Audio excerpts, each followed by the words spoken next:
Hi everyone, welcome to अड्डा 247। मेरा नाम है Bharti and I am your NEET counselling expert and a biology educator as well. आप लोगों का अब सबसे बड़ा क्वेश्चन है, क्योंकि हमारा स्ट्रे वैकेंसी राउंड जो है वो खत्म हो चुका है। स्पेशल स्ट्रे होने हो ऑब्वियसली होगा, बट कब होगा अभी तक एज सच कोई नोटिस नहीं आया है। तो इस समय में बच्चों के दिमाग में, क्योंकि मेरे को बहुत सारे मैसेजेस आए थे कि मैम सिक्योरिटी डिपॉजिट कब वापस आएगी, कैसे वापस आएगी, तो उसके लिए मैं आपके लिए देखो मैं आपको बताने वाली हूँ कि अगर मैं लास्ट कुछ सालों का बताऊं तो कब वापस आती है, किस डेट को वापस आती है, कहाँ वापस आएगी, कैसे वापस आएगी, क्या आपको कुछ करना पड़ेगा। तो इन सब चीज़ों का जो डाउट है वो आपका इस वीडियो में मैं क्लियर कर दूंगी। ठीक है, तो देखो मैं आपको ना एक चीज बताती हूँ सबसे पहले कि जब आपका सिक्योरिटी डिपॉजिट जब आता है तो आपको इस तरह से पूरा का पूरा एक क्या कहते हैं एमसीसी जो है रिलीज करती है विद दी पूरा का पूरा डिटेल्स। अब ये क्या कहता है कि ये 2024 का नोटिस है, 21 फरवरी का नोटिस है, 2024 वाली काउंसलिंग का नोटिस 21 फरवरी को आया है कि आपकी जितने भी यूजी कैंडिडेट्स हैं जो कि जिन्होंने यूजी काउंसलिंग में पार्टिसिपेट करा, उनको बोला जाता है कि आप लोग की जो सिक्योरिटी डिपॉजिट है, जो भी एलिजिबल है, यानी कि जिन्होंने रूल्स एंड रेगुलेशन के साथ जो है अपनी पूरी की पूरी चीज करी है, तो उनका क्या कहते हैं, उनको क्या कर रहा है, सिक्योरिटी डिपॉजिट वापस किया जा रहा है। ठीक है, अब refunds have been sent. Refunds कहां आएंगे, पहला क्वेश्चन ये था। रिफंड्स आपके उसी बैंक अकाउंट में आएंगे, उसी कार्ड में आएंगे जहां से डेबिट हुआ था। ठीक है, the refund will be credited to the candidates account between 1 to 15 days depending upon the level of automation in candidates bank. मतलब आपका 1 से 15 दिन के बीच में आपके जब आपका ये नोटिस आता है उसके बाद 1 से 15 दिन के बीच में आपका आपके बैंक के अंदर आपका ये जो सिक्योरिटी अमाउंट जितना भी आपने भरा होगा, अगर आप एलिजिबल हुए तो वो सारा का सारा वापस आ जाएगा। अब अगर कोई भी प्रॉब्लम होती है आपके बैंक अकाउंट से रिलेटेड तो आप ग्रीवेंस सेल के अंदर अपना पूरा का पूरा अपना पूरा सिचुएशन बता के अपना क्या कहते हैं पूरा कितना रिफंड अमाउंट है वो सब चीजें बताकर आप वहां पर बता सकते हैं, है ना। कोई भी प्रॉब्लम दिखाई देती है तो आप ग्रीवेंस सेल के पास जा सकते हैं, और कोई भी क्वेरी होती है तो आपका ये वाला जो है finance@lifecarehll.com पे आपको जाने का है।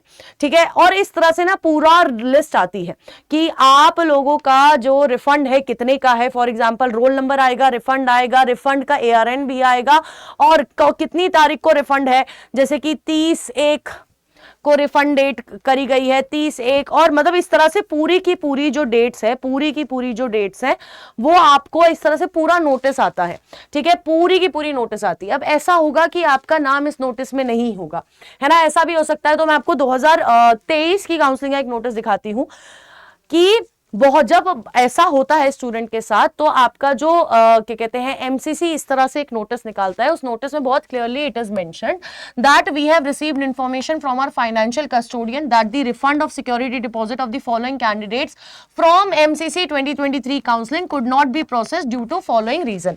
कुछ रीजंस की वजह से उनका जो है वो पूरा का पूरा फॉलो नहीं हो पाया, रिफंड वापस नहीं जा पाया। ठीक है, अब जब ये रिफंड वापस नहीं जा पाया तो उन कैंडिडेट्स को बोला जाता है कि आपको अपनी अकाउंट डिटेल्स देनी है। एक एफिडेविट के फॉर्म में नोटराइज्ड एफिडेविट होना चाहिए, कोर्ट का स्टैम्प पेपर होना चाहिए, और इसका जो पूरा का पैटर्न होता है ना, पूरा पैटर्न इसमें नीचे अटैच्ड है, मैं आपको भी दिखाऊंगी। ठीक है, और आपको भेजना है finance@lifecarehll.com, और कहां भेजना है, ADGME@nic.in, और पूरा आपको बताया जाता है कि इस पॉइंट ऑफ टाइम से पहले आप भेज दीजिए। जैसे उस साल आपकी जो डेट आई थी वो 31/5/2024 थी, ताकि वो लोग रिफंड का प्रोसेस दोबारा इनिशिएट कर सके।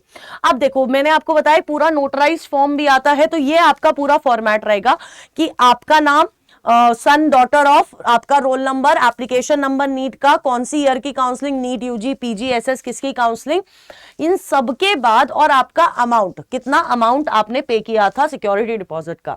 ठीक है, आपने कौन सी काउंसलिंग में पार्टिसिपेट किया था, कितना अमाउंट पे किया था, और ये सारी चीजें, और साथ के साथ ये डॉक्यूमेंट जिसमें आपका मेंशन क्या क्या है, copy of Aadhaar card, admit card bearing roll number, detail of bank account, ठीक है, detail of bank account of which amount is to be refunded, किस अकाउंट में आपको अमाउंट चाहिए, और attach can copy of passbook या फिर कैंसल चेक की आपको अटैच कॉपी देनी है।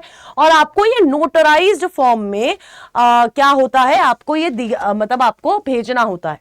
ठीक है, अब जैसे फॉर एग्जाम्पल इन सारे कैंडिडेट्स का था, जैसे कि रिफंड पेंडिंग है, रिचार्ज बैक है, ठीक है, रिफंड पीरियड एक्सीडेड है, कस्टमर अकाउंट इज क्लोज, इस तरह से पूरा एक डिटेल्ड लिस्ट भी निकलती है कि ये प्रॉब्लम की वजह से आपका जो रिफंड है वो नहीं आ पाया और आप हमें अपना नया अकाउंट नंबर भेज दिए इन दी नोटराइज्ड फॉर्म, आपको आपका सिक्योरिटी डिपॉजिट जो है वो वापस मिल जाएगा। तो इस तरह से हर साल होता है। इस तरह से अगर कोई भी ऐसा नहीं है कि आपका पैसा लेके बैठ जाएंगे, ऐसा नहीं होता, आपका पैसा आपको वापस मिलेगा अगर आपने सारे रूल्स एंड रेगुलेशन के साथ अपनी काउंसलिंग करी है तो।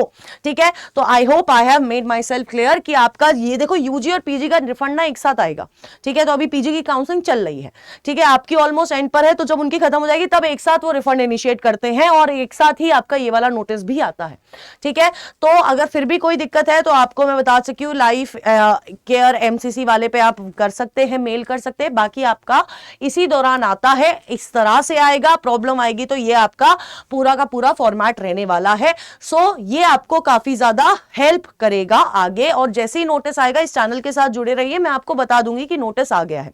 ठीक है, so all the best and stay tune on doctors अड्डा। बहुत जल्दी इस चैनल पे आपको, अगर आप नीट 2026 की तैयारी अब दोबारा करने लग गए हैं तो यहां पर आपको कुछ ना कुछ अच्छा मिलता रहेगा उसके रिगार्डिंग, तो इस चैनल के साथ जुड़े रहिए एंड ऑल द बेस्ट।